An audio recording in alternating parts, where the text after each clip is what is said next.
right, we're sitting down with Spud today. For everybody that don't know you, let us know your name. Tell everybody who you are and where you're from. Well, I'm Spud, CEO, founder of VIP Records. I've been doing this for about 25 years, for those who don't know. You know, I started with Nelly, Payback, King Jacob, Chocolate Tide, Young Boy, list goes on. I think I was a major impact in the music business in St. Louis.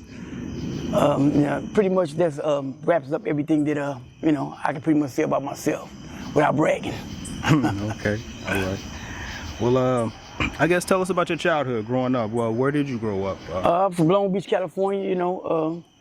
Rolled 20s. I was from the game with Snoop. He's from my hood. Saved Snoop's life a couple of times. I had to come to St. Louis because I was sought out by so many other gangs because I was just a ruthless young man who had to protect my family and friends, I thought. So I did anything to do that. And in the process of protecting them, I would come at you in any kind of way that I can. So in that note, I've been shot 9 times. And every time I got shot, it was due. I can't say that I was an innocent bystander and I didn't deserve it. I deserved every time that I got shot, so I understood that, but God had bigger purpose for me. So I came down here and I just tried to do it different. And can you tell us what year was that you came to St. Louis? I came down here in about mid-90s. I'm 52 now, so I came down here when I was like 19, 18, so about the mid-90s. Mid-90s, okay. And how was the scene here, I guess, when you got to St. Louis? The difference, I guess, from coming from LA to St. Louis. How was it here trying to? At first it was fun because I didn't know no better. And I thought everybody, was cool and friendly. I tried to help everybody. Not knowing that St. Louis was the last place to free the slaves. So in our mind, in these people's minds, not to take anything from it, they still had that mentality that I got to be the first, I got to be on top, I got to be the man, I got to put everybody down to get it. I just didn't know that at a young age. Okay.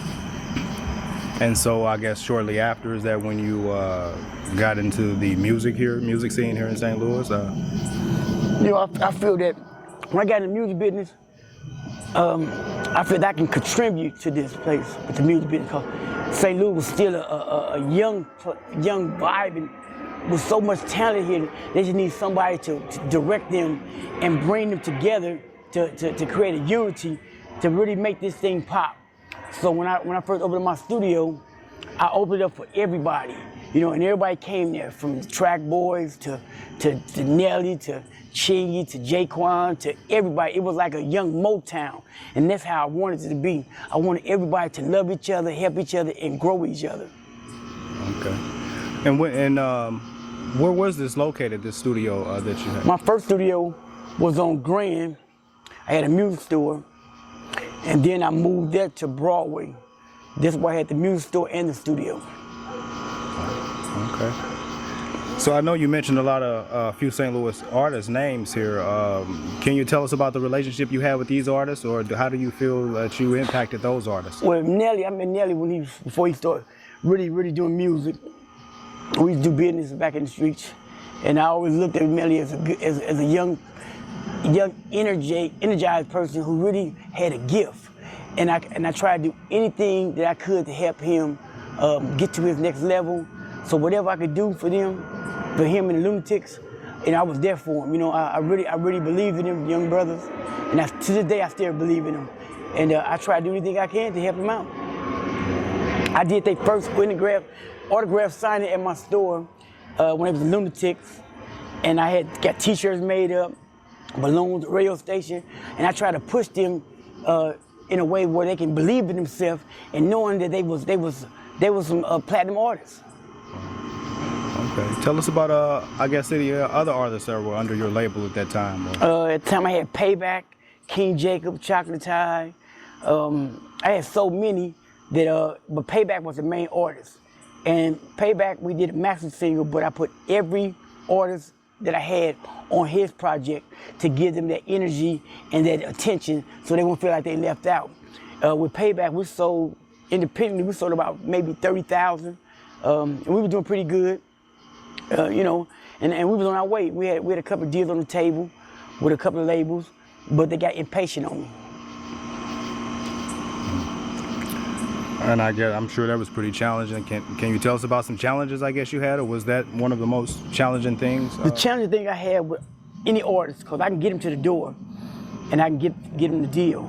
See, I'm the type of person, I can see an artist for who they are before anybody else. So when I get behind them and I start putting that energy into them so they can start believing themselves, other people around them will start visualizing seeing them. Now the problem with that is you have so many cutthroat people that's gonna try to cut me out. They come to that artist, that know that artist longer than me and say, hey, you know what? You don't need him now. You got this, you got that. Man, you can cut him out and I can do it and I can take it to the next level, but they don't know it's this. And I tell everybody this, glue. Glue can only stick if all the elements inside of that ingredient stay there. If you take one element out of glue, it won't stick no more. It's not glue. You know what I'm saying though? So that's just with anything you do.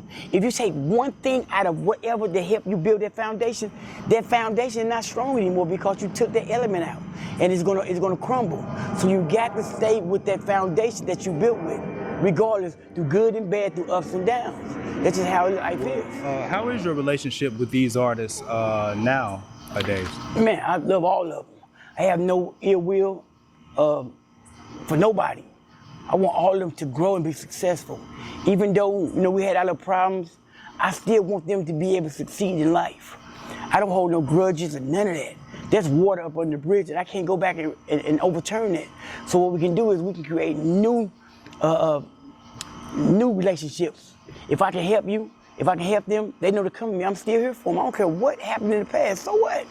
We all make mistakes. Let's not live on those mistakes. Let's learn from the mistakes and learn how to do better in the future. So I love all of them. Okay. Well, being that you've been through a lot with the music scene here in St. Louis, what advice do you have, I guess, for the young artists that are out here coming? My advice for the young artists is not to rush to the destination. Don't rush to getting there, but enjoy the journey getting there. What I mean by enjoy the journey, enjoy every moment of you succeeding to get to where you're trying to get to. Because if you get there without enjoying the journey, when you get there, it's gonna be a strange land for you. You're not gonna be able to appreciate it or understand it.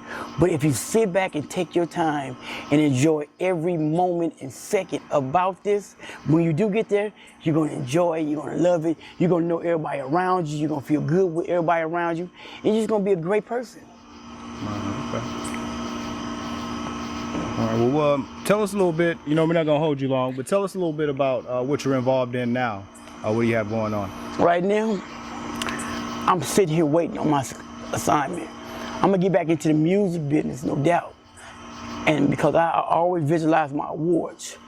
Every day I have a picture of all my awards that I'm gonna receive. So I knew they coming, but I don't wanna rush it, and I'm not trying to do it prematurely. I wanna do it when God give me my assignment, because I know that the music business needs true guidance. What's going on right now in the music business is I don't understand it. We kill each other with our music. Our females, all they talk about is sex and glorifying booty hole brown and things of that nature that have no type of meaning to music. Music supposed to be soothe the soul, feel good music, to help you learn, to help you cope with, to get you over whatever you're going through. That's what music is for. We for some reason, our music been kidnapped and held ransom, that if you ain't talking about this or that, you can't get in. That's not true. You can be true to yourself and true to your people and do it the right way. So when you get in there and you do succeed in this music business, you won't be so ashamed of it. Now, remember this, you're gonna get old. And when you get old, would you want your grandchild to pop your CD in and all you talking about is popping pussy and booty hole brown and all that type of shit? Not taking away from it, but think about that. You know what I'm saying? And think about this too. Just say, for instance, you in the studio. And soon you get done with your music, you have a hard drive. And when you walk out, the whole world is destroyed. Everything in the world is gone. And the only thing to survive is that hard drive with your music. That's your will and testament to the human race. Now, a being come down here from another planet and they scavenge the whole planet and can't find nothing. But all of a sudden, they find this hard drive. This hard drive finna tell us what the human race is all about. Cause we don't know. That's all we got is this. And they pop that mug in.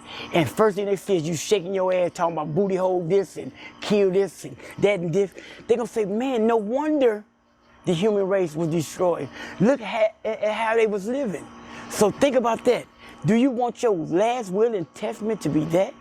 Or do you want your last thing on the planet to be something that can help the human race grow, to achieve new heights, to be grateful that God gave you an opportunity to be able to experience this beautiful world that we live in?